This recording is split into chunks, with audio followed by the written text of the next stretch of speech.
Hi, this is Debbie Suey. I am doing my Week 3 video journal for EDUU677, the Autism Program at Brandman University.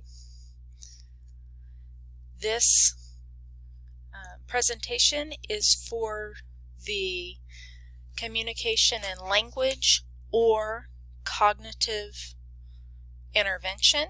I chose the communication and language intervention. The evidence-based practice that I would use for my student who has autism that elopes from my classroom would be the intervention of social story. This student is very creative. She loves drawing pictures, whether it's on paper, on her desk, with crayons, with pens, with whatever, a dry erase board. I even allow her to use my ProWise in the classroom, and it's interesting seeing what comes out of her head onto whatever media she uses. So we can see a little bit of what's going on in her head, and so we can relate to her. So I think that with her creating her own social stories will help empower her to be able to change the dialogue or the whatever is running through her head on how something should happen or how something should be.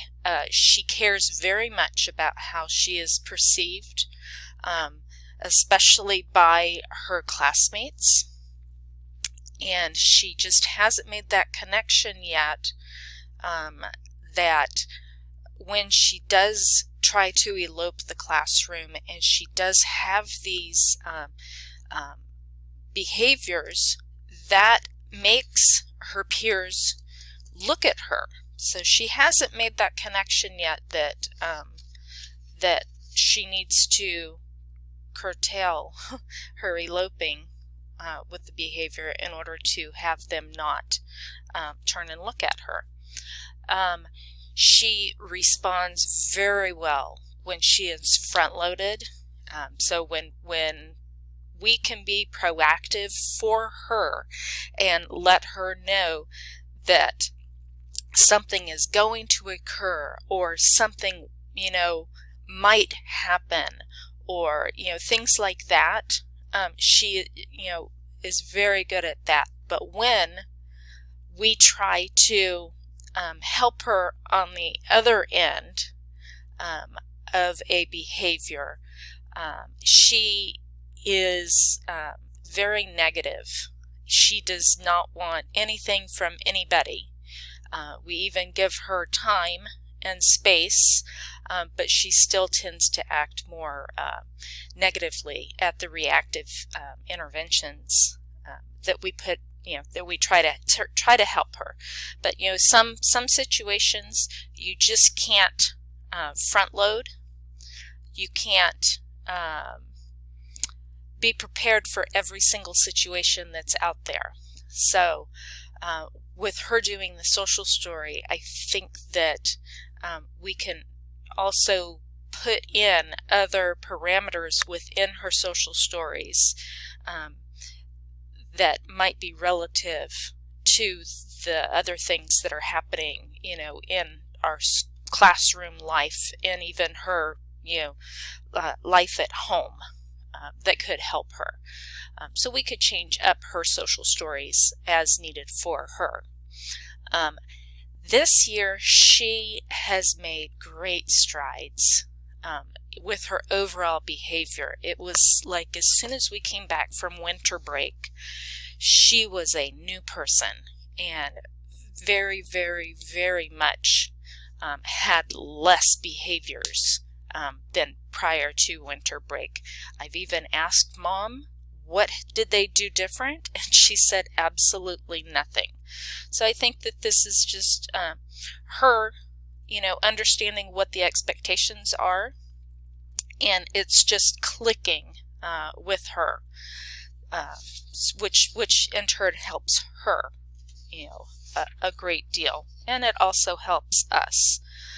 But we just don't know what magically happened to her or happened during winter break that has changed her overall behavior. So for fidelity, that is my next slide. In order for us to show fidelity by using the social stories that my student helps create for her behavior of eloping the classroom, we need to make sure that the social stories includes the targeted behavior, what we want her to actually be doing, as opposed to the inappropriate behavior or what she says or anything that goes along with her trying to elope. It also has to show a situation where the targeted behavior could occur.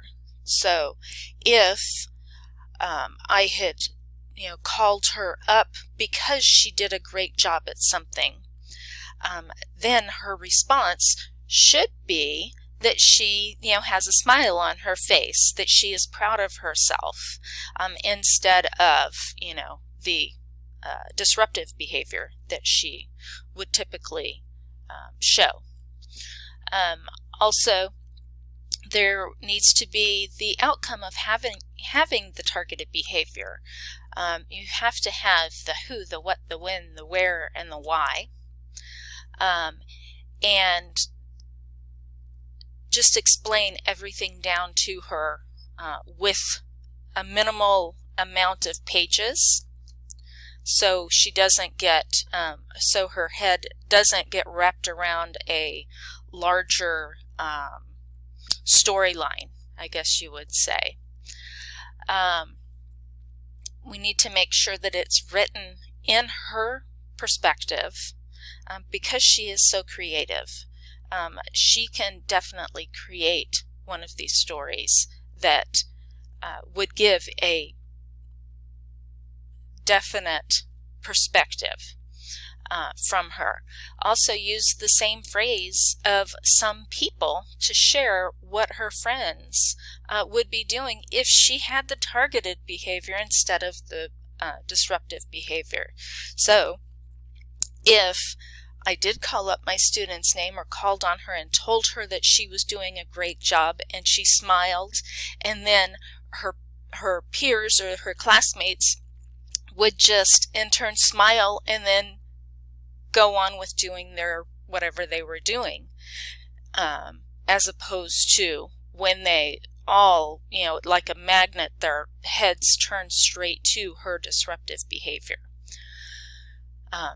And she's not being the center of attention. There will also be questions to ensure that we are checking for understanding, that she understands what the social story is about and what her targeted behavior should be, and why are we doing this. Also to have pictures, so she understands what is being said with the written portion of the social story. She is higher functioning. She's reading above grade level. So that part, the word part, isn't an issue for us. It's more of having the pictures there so she can imagine herself in that situation, kind of thing. It just helps her to, kind of like a little